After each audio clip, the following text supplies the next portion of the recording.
السلام عليكم ورحمة الله وبركاته.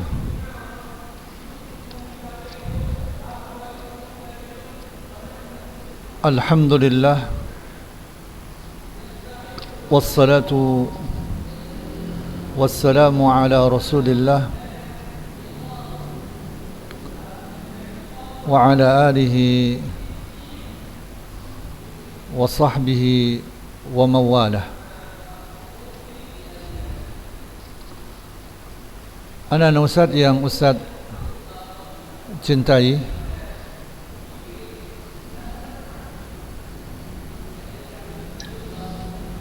kita bersyukur kepada Allah Subhanahu wa taala atas seluruh nikmat dan karunia-Nya yang masih Ia berikan kepada kita.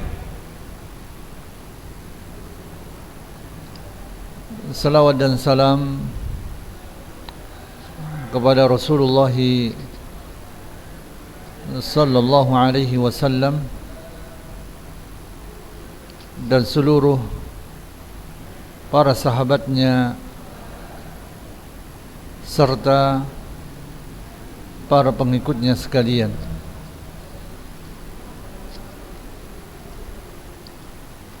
Anak-anak Ustaz yang Ustaz cintai,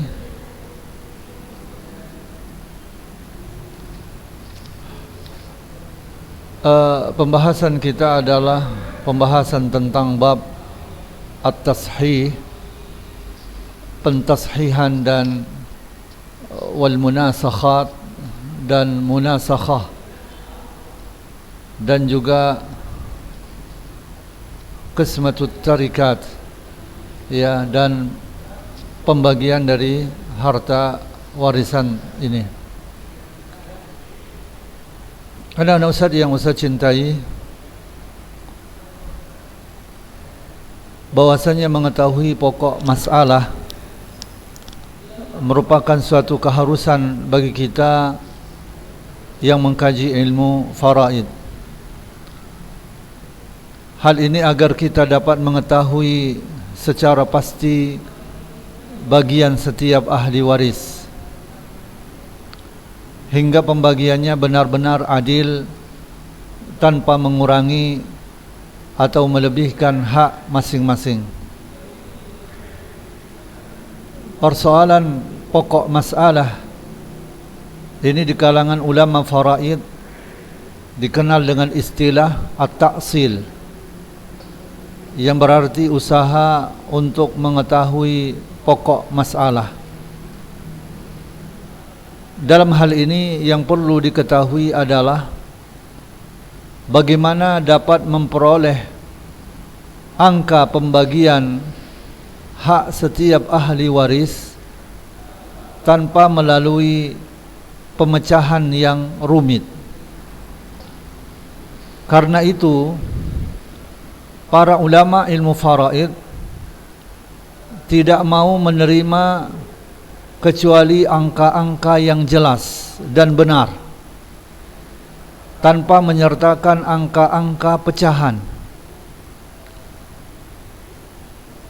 Untuk mengetahui pokok masalah, terlebih dahulu perlu kita ketahui siapa ahli warisnya. Artinya kita harus mengetahui apakah ahli waris yang ada semuanya hanya termasuk asobah,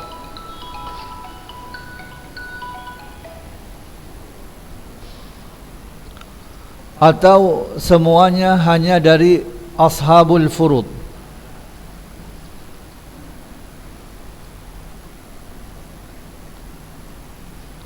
atau gabungan antara asobah dengan ashabul furud. Apabila seluruh ahli waris yang ada semuanya dari asobah, maka pokok masalahnya dihitung per kepala. Jika semuanya hanya dari laki-laki, misalnya seseorang wafat dan meninggalkan 5 orang anak laki-laki, maka pokok masalahnya dari 5. Atau seseorang wafat meninggalkan 10 saudara kandung laki-laki, maka pokok masalahnya dari 10. Bila ternyata ahli waris, bila ternyata ahli waris yang ada terdiri dari anak laki-laki dan perempuan, maka 1 anak laki-laki kita hitung 2 kepala. Kita hitung 2 kepala. Dan 1 wanita 1 kepala. Hal ini diambil dari kaidah Qur'aniyah, bagian anak laki-laki 2 kali bagian anak perempuan. Pokok masalahnya juga dihitung dari jumlah per kepala. Misalnya seseorang wafat dan hanya meninggalkan 5 orang anak, 2 laki-laki dan 3 perempuan, maka pokok masalahnya berarti 7. Maka pokok masalahnya berarti 7. Karena 1 anak laki-laki itu dihitung 2 kepala. Jadi 2 laki-laki menjadi 4 dan ditambah dengan 3 perempuan, maka pokok masalahnya berarti 7. Contoh lain, bila mayit meninggalkan 5 anak perempuan dan 3 anak laki-laki, maka pokok masalahnya 11. Karena 1 anak laki-laki dihitung 2 kepala. Jadi 3 anak laki-laki, maka menjadi 6. Ditambah lagi dengan 5 anak perempuan. Jadi pokok masalahnya menjadi 11. Kemudian jika ternyata ahli waris yang ada semuanya dari ashabul furud yang sama, berarti itulah pokok masalahnya. Misalnya seseorang wafat dan meninggalkan seorang suami dan saudara kandung perempuan, maka pokok masalahnya dari 2. Seseorang wafat dan meninggalkan seorang suami dan saudara kandung perempuan, maka pokok masalahnya dari 2. Sebab bagian suami itu setengah dan bagian saudara kandung perempuan juga setengah.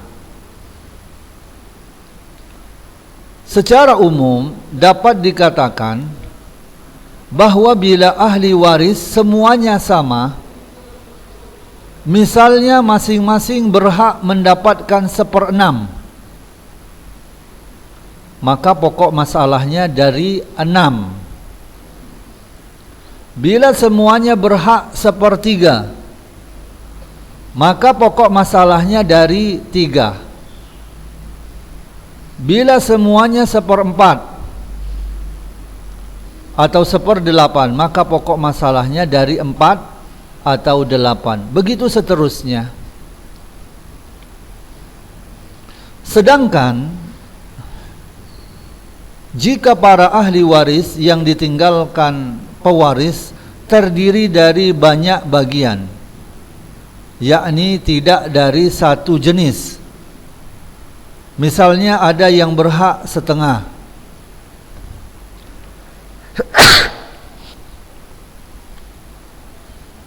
Alhamdulillah. Ya, jika para ahli waris yang ditinggalkan pewaris terdiri dari banyak bagian, yakni tidak dari satu jenis. Ya, misalnya ada yang berhak setengah, seperenam, dan sebagainya. Kita harus mengalihkan dan mencampur antara beberapa kedudukan, yakni antara angka-angka yang mutamathilah, angka-angka yang sama, atau yang mutadakhilah, atau yang mutadakhilah, yaitu saling berpadu, atau yang mutabayinah, yang saling berbeda. Untuk memperjelas masalah ini, ya, maka baiknya kita simak kaidah yang telah diterapkan oleh para ulama ilmu faraid. Kaidah ini sangat mudah, sekaligus mempermudah kita untuk memahami pokok masalah ketika ahli waris terdiri dari berbagai sahibul fard yang mempunyai bagian yang berbeda-beda. Para ulama faraid membagi kaidah tersebut menjadi dua. Pertama, bagian setengah, seperempat, dan seperdelapan. Ya, para ulama faraid membagi kaidah tersebut menjadi dua. Yang pertama adalah bagian setengah, seperempat, dan seperdelapan. Yang kedua, bagian 2/3. Ya, bagian 2/3, sepertiga, dan seperenam. Ya, yang kedua bagian 2/3, sepertiga, dan seperenam. Apabila para ashabul furud hanya terdiri dari bagian yang pertama saja, yakni setengah, seperempat, seperdelapan, berarti pokok masalahnya dari angka yang paling besar. Ya, berarti pokok masalahnya dari angka yang paling besar. Misalnya, bila dalam suatu keadaan ahli warisnya dari sahibul fard itu dia mendapatkan setengah dan seperempat, maka pokok masalahnya adalah dari 4, karena 4 adalah yang terbesar. Misal lain, bila dalam suatu keadaan ahli warisnya terdiri dari para sahibul fard, setengah, ada yang mendapatkan setengah, ada yang mendapatkan seperempat, dan ada yang mendapatkan seperdelapan, atau hanya seperempat dengan seperdelapan, maka pokok masalahnya adalah yang paling terbesar, yaitu angka 8.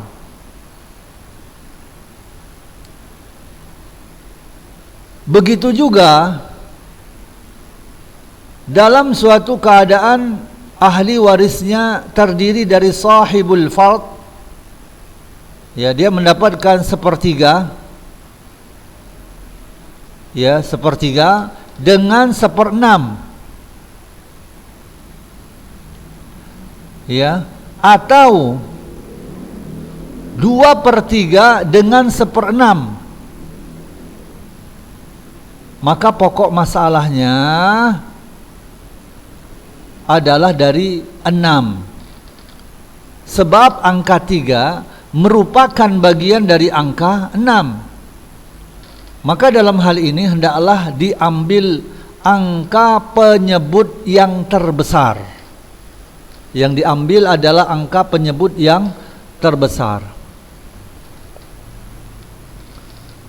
Akan tetapi,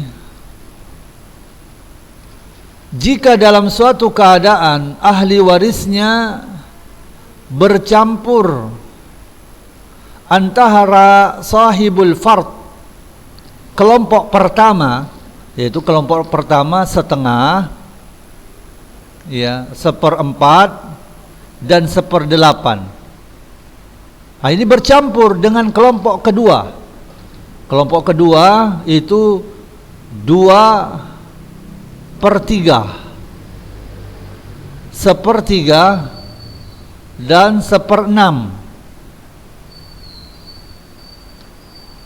Maka diperlukan kaidah yang lain untuk mengetahui pokok masalahnya. Kaidah yang dimaksud ini adalah seperti yang akan Ustaz sebutkan. Ya. Kaidahnya adalah, kaidah yang dimaksud adalah yang akan Ustaz sebutkan. Yang pertama, apabila dalam suatu keadaan sahibul fard dia mendapatkan setengah, yang mana setengah ini adalah merupakan kelompok pertama. Ya, karena kelompok yang pertama setengah, 1/4 dan 1/8. Ya, sahibul fard itu setengah, yang merupakan kelompok pertama, bercampur dengan salah satu dari kelompok kedua atau semuanya, maka pokok masalahnya dari 6. Pokok masalahnya adalah dari 6. Ya, Ustaz ulangi kembali. Ya, kaidah yang pertama adalah apabila dalam suatu keadaan sahibul fard itu mendapatkan setengah, yang merupakan kelompok pertama, bercampur dengan salah satu dari kelompok kedua, ya, atau semuanya. Kelompok kedua adalah 2/3, 1/3 dan 1/6. Maka pokok masalahnya adalah dari 6. Pokok masalahnya adalah dari 6. Yang kedua, apabila dalam suatu keadaan sahibul fard itu 1/4. Ya, apabila dalam suatu keadaan sahibul fard 1/4, yang merupakan kelompok pertama, bercampur dengan seluruh kelompok kedua atau salah satunya, maka pokok masalahnya adalah dari 12. Ya, Ustaz ulangi kembali. Yang kedua, apabila dalam suatu keadaan sahibul fard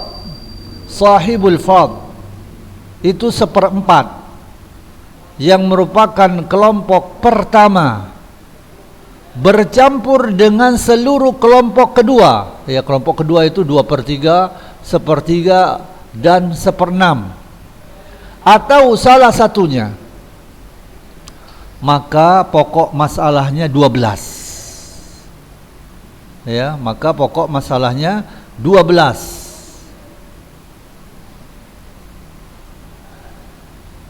Kemudian yang ketiga, apabila dalam suatu keadaan sahibul fard itu 1/8, yang merupakan kelompok pertama, bercampur dengan seluruh kelompok kedua, ya, atau salah satunya. Ya, apabila dalam suatu keadaan sahibul fard dia mendapatkan 1/8 yang merupakan kelompok pertama, bercampur dengan seluruh kelompok kedua atau salah satunya, maka pokok masalahnya adalah 24. Ya, 24. Jadi kaidah yang pertama tadi, apabila sahibul fard mendapatkan setengah bercampur dengan kelompok yang kedua, ya, maka pokok masalahnya adalah 6. Kemudian yang kedua, keadaan yang kedua adalah apabila sahibul fard dia mendapatkan 1/4 bercampur dengan seluruh kelompok kedua atau salah satunya, maka pokok masalahnya adalah 12. Yang ketiga, apabila dalam satu keadaan sahibul fard itu mendapatkan 1/8 bercampur dengan seluruh kelompok kedua atau salah satunya, maka pokok masalahnya adalah 24. Nah, untuk memperjelas kaidah ini, maka di sini ada contoh seseorang wafat dan meninggalkan suami,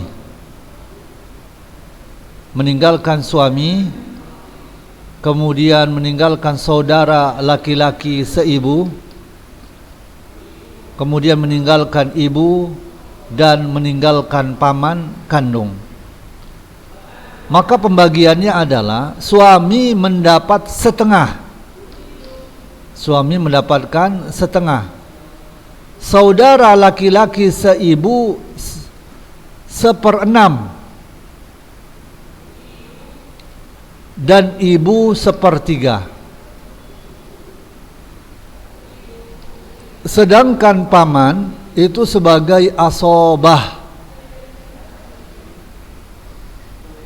ya, ia mendapatkan sisa yang ada setelah ashabul furud, ia menerima bagian masing-masing. Bila tidak tersisa, maka ia tidak berhak menerima harta warisan. Maka dari contoh ini tampak ada campuran antara kelompok pertama, yakni kelompok pertama setengah dengan 1/3. Ya, 1/3 itu kelompok kedua, dan 1/6 juga kelompok kedua. Ya, yang merupakan kelompok kedua. Maka berdasarkan kaidah yang ada, maka pokok masalahnya adalah dari 6. Ya, pokok masalahnya adalah dari 6. Sebagaimana yang telah Ustaz sebutkan tentang kaidah bahwasanya apabila sahibul fard ada yang mendapatkan setengah bercampur dengan salah satu kelompok kedua atau semuanya, maka pokok masalahnya adalah 6. Ya, pokok masalahnya adalah dari 6.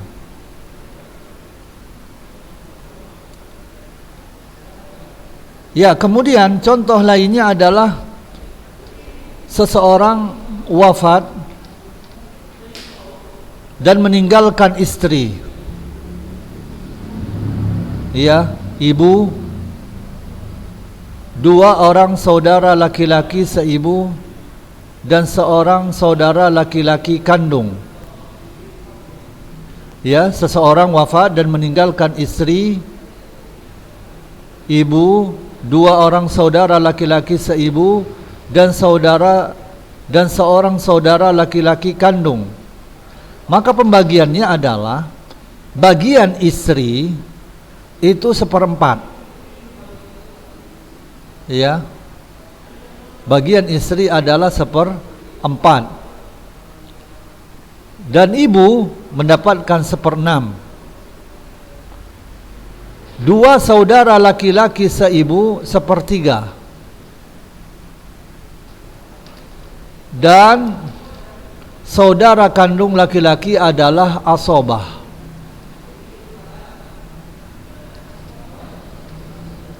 Nah, pada contoh ini tampak ada campuran antara bagian seperempat yang merupakan kelompok pertama dengan seperenam dan sepertiga. Maka berdasarkan kaidah, pokok masalahnya adalah dari 12.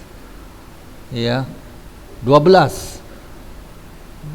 Ya, ketika ya kaidah yang telah disebutkan bahwa apabila dalam satu keadaan sahibul fard itu ada yang mendapatkan seperempat yang merupakan kelompok pertama bercampur dengan seluruh kelompok kedua atau salah satunya, maka pokok masalahnya adalah 12. Ya, 12. Ya, angka tersebut merupakan hasil perkalian antara 4 yang merupakan bagian istri seperempat, yaitu 4 dengan 3, ya, sebagai bagian kedua saudara laki-laki seibu, yaitu sepertiga. Ya, hasil perkalian antara 4 dengan 3. Kemudian misal lainnya adalah seseorang wafat dan meninggalkan istri, anak perempuan, cucu perempuan, keturunan anak laki-laki, ibu, ya, meninggalkan ibu, dan saudara kandung laki-laki. Ya, seseorang wafat dan meninggalkan istri, anak perempuan, cucu perempuan, keturunan anak laki-laki, ibu, dan saudara kandung laki-laki. Maka pembagiannya adalah istri mendapatkan 1/8, anak perempuan mendapatkan setengah, cucu perempuan, keturunan anak laki-laki mendapatkan 1/6. Sebagai penyempurna, ya, sebagai penyempurna 2/3. Ya, cucu perempuan, keturunan anak laki-laki mendapatkan 1/6 sebagai penyempurna 2/3, dan bagian ibu 1/6, sedangkan saudara kandung laki-laki sebagai asobah, karena ia mendapatkan sisa harta waris bila ternyata masih tersisa. Maka pada contoh ini tampak ada percampuran antara 1/8, ya, 1/8 sebagai kelompok pertama. Ya, karena kelompok pertama itu adalah setengah, 1/4, dan 1/8. Ya, sebagai kelompok pertama. Nah, itu bercampur dengan 1/6 yang merupakan kelompok kedua. Maka berdasarkan kaidah yang telah disebutkan, maka pokok masalah dari contoh ini adalah 24. Ya, 24. Ya, jadi apabila ada sahibul fard mendapatkan 1/8 yang merupakan kelompok pertama bercampur dengan seluruh kelompok kedua, itu 2/3, 1/3, dan 1/6, atau salah satunya saja, maka pokok masalahnya adalah 24. Pokok masalahnya adalah 24. Ya, angka 24 yang dijadikan sebagai pokok masalah timbul sebagai hasil perkalian antara setengah dari 6, yakni 3, dengan 8. Ya, 6 dibagi 2 kali 8 sama dengan 24. Atau setengah dari 8, yakni 4 kali 6. Ya, 8 dibagi 2 kali 6 sama dengan 24. Hal seperti ini disebabkan setengah dari dua angka tersebut, yakni 6 dan 8, ada selisih. Karenanya kita ambil setengah dari salah satu angka tadi, kemudian kita kalikan dengan angka yang lain dengan sempurna. Ya, begitulah seterusnya. Nah, ini adalah tentang permasalahan pokok masalah yang telah disebutkan sebelumnya.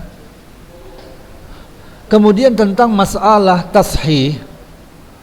Masalah tashih ini ada sedikit juga sebelumnya Ustadz sebutkan tentang masalah tashih. Ya.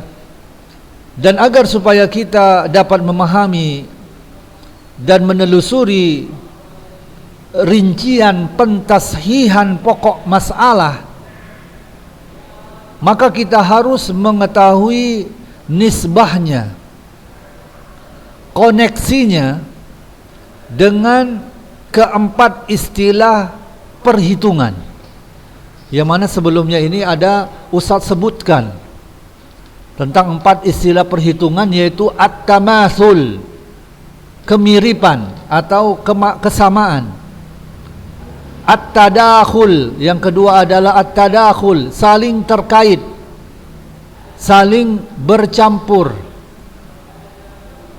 Yang ketiga adalah at-tawafuq, saling bertautan.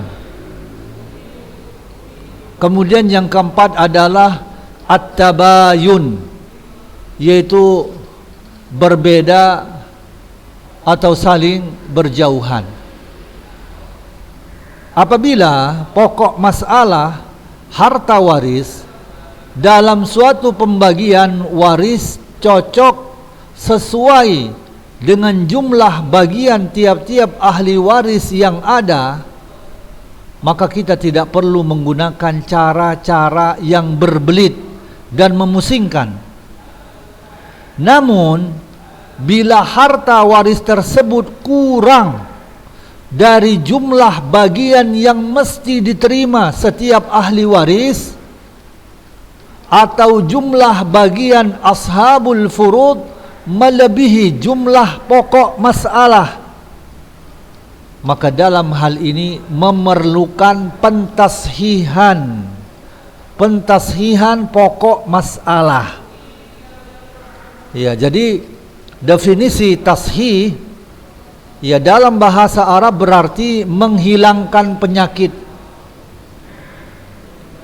Sedangkan menurut ulama ilmu faraid, tashih berarti mewujudkan jumlah.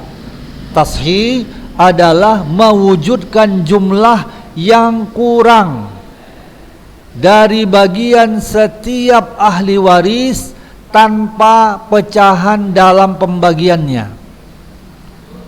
Ya, tashih adalah mewujudkan jumlah yang kurang, mewujudkan jumlah yang kurang dari bagian setiap ahli waris tanpa pecahan dalam pembagiannya.